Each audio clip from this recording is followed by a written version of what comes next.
Hello everyone. இப்போ நம்ம எக்ஸலில் if function பற்றி பார்க்கலாம். அதுக்கு முன்னாடி யாராவது சப்ஸ்கிரைப் பண்ணலன்னா சப்ஸ்கிரைப் பண்ணிக்கோங்க. ஆல் நோட்டிஃபிகேஷன்ஸ் எனேபிள் பண்ணிக்கோங்க. லைக் அண்ட் ஷேர் பண்ணுங்கள். ஃபார் எக்ஸாம்பிள், ஒரு டேட்டா இருக்குது. இதில் நம்ம ஒரு ரிசல்ட்டை கொண்டு வரணும். அது இந்த செல்லை செலக்ட் பண்ணி மார்க்ஸை பேஸ் பண்ணி டெஸ்ட் பண்ணி ரிசல்ட்டை கொண்டு வரணும். அதுக்கு நம்ம இஃப் ஃபங்க்ஷன் யூஸ் பண்ணலாம். Equal to if function. Marks இருக்கக்கூடிய செல்லை செலக்ட் பண்ணிவிட்டு அந்த செல்லை டெஸ்ட் பண்ணணும். Greater than or equal to 60 or 60க்கு மேலே இருக்கக்கூடிய செல்ஸ் எல்லாம் டெஸ்ட் பண்ணி வேல்யூ இஃப்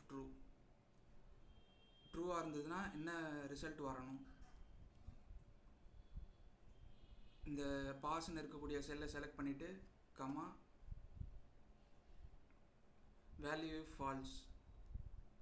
ஃபெயில்னு இருக்கக்கூடிய செல்லை செலக்ட் பண்ணிவிட்டு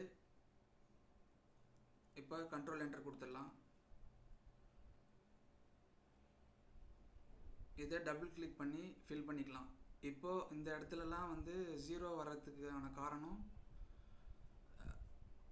இப்போ ஃபார் எக்ஸாம்பிள் டபுள் கிளிக் பண்ணி எடிட்டிங் மோடுக்கு போயிட்டோம்னா இந்த இடத்துல ஹைலைட் ஆகிருக்கு செல்ஸ்.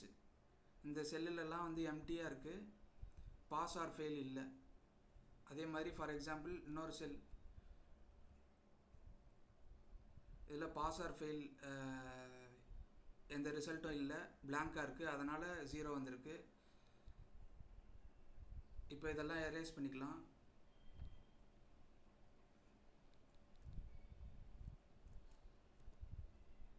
இந்த செல் நம்ம இஃப் ஃபங்க்ஷன் யூஸ் பண்ண செல்லை டபுள் கிளிக் பண்ணி இந்த G2ன்னு இருக்கக்கூடிய செல் ரெஃபரன்ஸை F4 கொடுத்து லாக் பண்ணிக்கலாம், அப்சல்யூட் செல் ரெஃபரன்ஸாக. அதே மாதிரி H2ன்னு இருக்கக்கூடிய செல்லை F4 கொடுத்து அப்சல்யூட் செல் ரெஃபரன்ஸாக லாக் பண்ணிக்கலாம். இப்போ கண்ட்ரோல் என்டர் கொடுத்தோம்னா ரிசல்ட் கரெக்டாக வரும். இப்போ இந்த செல்லை செலக்ட் பண்ணிவிட்டு ஆட்டோ ஃபில் பண்ணிக்கலாம், டபுள் கிளிக். இப்போ ரிசல்ட் கரெக்டாக வந்துடுச்சு. ஃபார் எக்ஸாம்பிள், இப்போ நம்ம ஒரு செல் ரெஃபரன்ஸில் கொடுத்துருக்கறனால ஒரு ப்ளஸ் பாயிண்ட்டு. இப்போ ஃபார் எக்ஸாம்பிள் இந்த செல்லில் நம்ம இப்போ ஃபெயில்னு டைப் பண்ணுறோன்னா, டைப் பண்ணி என்ட்ரு கொடுக்குறோன்னா இங்கேயும் டேட்டாலையும் சேஞ்சஸ் ஆகும்.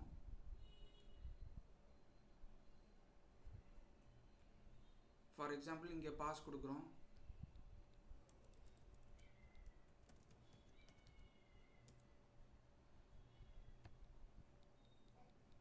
F2 எடிட்டு போயிட்டு இங்கே பாஸ் கொடுக்குறோம், என்ட்ரு கொடுக்குறோம். இங்கே மறுபடியும் சேஞ்சஸ் பண்ணுறோம். பண்ண உடனே டேட்டாலையும் சேஞ்சஸ் ஆகும்.